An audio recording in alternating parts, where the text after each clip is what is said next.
In today's video, I'm going to teach you how to delete your Grammarly account in less than 5 minutes. We all know that sometimes digital clutter can weigh us down, and tidying up our online accounts can make a big difference. Maybe you found a different tool that suits you better, or perhaps you're just looking to simplify. Whatever your reason, I'm here to guide you through the process smoothly and efficiently.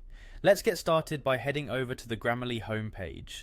If you're not already logged in, go ahead and enter your credentials to sign in.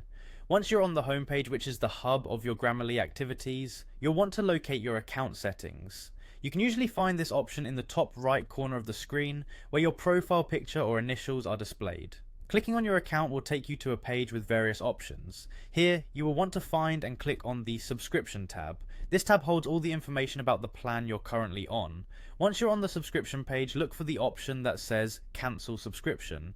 Clicking this will lead you through the process of ending your current plan. It's worth noting that cancelling your subscription ensures that your billing stops immediately, preventing any future charges. After you've cancelled your subscription, the next step is to access your profile settings. You can do this by finding the profile option, usually in the same menu where you located the subscription details. Once in the profile section, look for the option to delete your account. This is typically found at the bottom of the page and might be labelled delete account or something similar.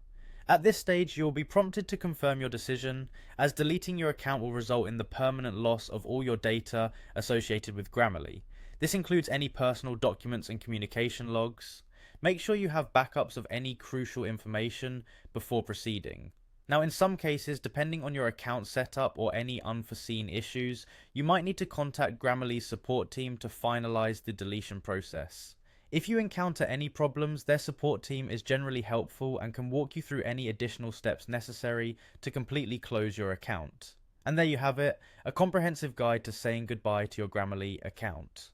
If you followed these steps, you should now be free of this account, with no lingering ties. Remember, it's always okay to change up your digital toolkit to better fit your current